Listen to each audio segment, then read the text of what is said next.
नमस्कार, कैसे हैं आप सभी। बहुत बहुत स्वागत है आप सभी का एस्ट्रो तक में। मैं हूं राखी मिश्रा। आज हम बात करेंगे पितृपक्ष यानी कि श्राद्ध पक्ष के बारे में। भाद्रपद महीने की पूर्णिमा से शुरू होता है श्राद्ध पक्ष, यानी कि आज 29 सितंबर से श्राद्ध पक्ष शुरू हो चुका है और ये चलेगा पूरे 15 दिन, यानी कि अश्विन माह के अमावस्या 14 अक्टूबर तक रहेगा श्राद्ध पक्ष। यह समय है हमारे पितरों को पूरा आदर और सत्कार देने का। इस समय पे आपको कौन सी ऐसी चीज़ें हैं जो ज़रूर से करनी चाहिए, या कुछ चीज़ें, कुछ नियम जो फॉलो करने चाहिए आपको नहीं करने हैं। इसके साथ ही अगर आपकी कुंडली में पितृदोष बनता है तो उसके लिए आप ऐसे कौन से छोटे छोटे उपाय हैं, लेकिन महत्वपूर्ण उपाय हैं जो पितृपक्ष में आपको ज़रूर करने चाहिए, जिससे आपकी कुंडली में अगर पितृदोष बनता है तो वो भी दूर हो। सनातन धर्म में बहुत ही महत्वपूर्ण माना गया है पितृपक्ष को। ये ऐसा पक्ष है, ये ऐसा समय है जब हमारे पितृ धरती पे होते हैं और हम उनकी मुक्ति के लिए प्रार्थना करते हैं, उनको मोक्ष की प्राप्ति हो, उनको शांति मिले, उनके मन में अगर किसी भी तरह की कोई भी तृष्णा रह गई हो तो वो भी शांत ज़रूर हो। तो ये बहुत ही महत्वपूर्ण समय होता है आपको अपने पूर्वजों के लिए उनके निमित्त दान करने का, उनके निमित्त ब्राह्मणों को भोज कराने का, जिससे उनके शांति का मार्ग प्रशस्त हो सके, उनके मुक्ति का मार्ग प्रशस्त ज़रूर हो सके। तो इस समय पे आपको कुछ चीज़ों का खासा ख्याल ज़रूर रखना चाहिए, जिसमें सबसे महत्वपूर्ण है कि आपको इस समय में पितृपक्ष में किसी भी जश्न या उत्सव का हिस्सा नहीं बनना चाहिए। इसके साथ ही आपको इस समय में नए घर में प्रवेश करने से बचना चाहिए या फिर नई प्रॉपर्टी खरीदने से भी बचना चाहिए। इसके साथ ही जो ज़रूरी चीज़ें हैं जो आपको ज़रूर करना चाहिए, उसमें बहुत महत्वपूर्ण है कि इस समय में आप अपने पितरों के निमित्त जल अर्पित ज़रूर करें। हाथ में कुशा और काले तिल लेकर के आपको जल अर्पित करना चाहिए। जल अर्पित करने के लिए जो दिशा है वो दक्षिण दिशा की तरफ आपको मुख करके जल देना चाहिए। इसके साथ ही आपको अक्षत और जौ का इस्तेमाल भी आप अपने पितरों के निमित्त कर सकते हैं।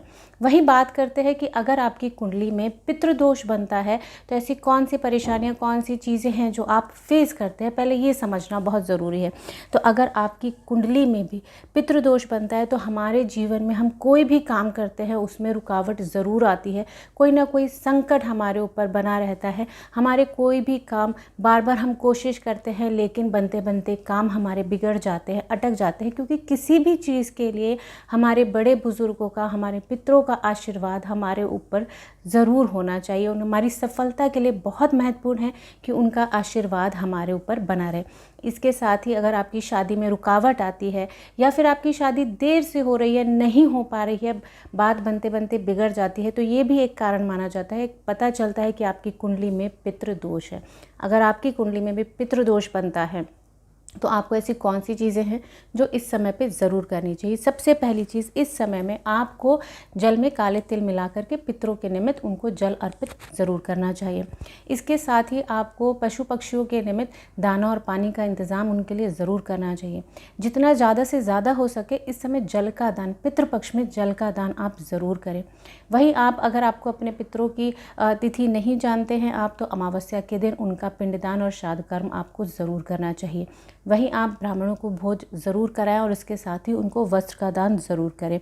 पितरों को आप इस समय पे सफ़ेद पुष्प आपको अर्पित ज़रूर करने चाहिए। इसके साथ ही आपको एक वास्तु का उपाय, एक बहुत ही आसान सी चीज़, कि आपको अपने पितरों का जो फ़ोटो फ्रेम है उनको सही स्थान देना बहुत ज़रूरी है।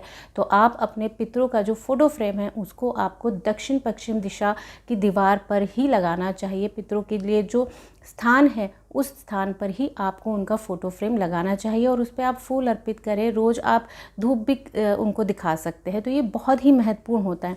इसके साथ ही आपको जल अर्पित करना या जल का दान करना इस समय पे बहुत ही महत्वपूर्ण होता है। तो आप भी इस पितृपक्ष में अपने पितरों के निमित्त दान ज़रूर करें, जल का दान ज़रूर करें और इन छोटे छोटे उपायों को करके भी ज़रूर देखें, जिससे आपकी कुंडली में जो पितृदोष है वो भी शांत ज़रूर हो सके। तो ऐसी ही जानकारी के लिए आप सभी देखते रहिए एस्ट्रो तक। Thank you so much. आप सभी का दिन शुभ हो। एस्ट्रो तक ऐप पर आपको मिलेगा भविष्य से जुड़े हर सवाल का जवाब। डाउनलोड कीजिए एस्ट्रो तक ऐप और चुटकी में जुड़िए इंडिया के बेस्ट एस्ट्रोलॉजर से।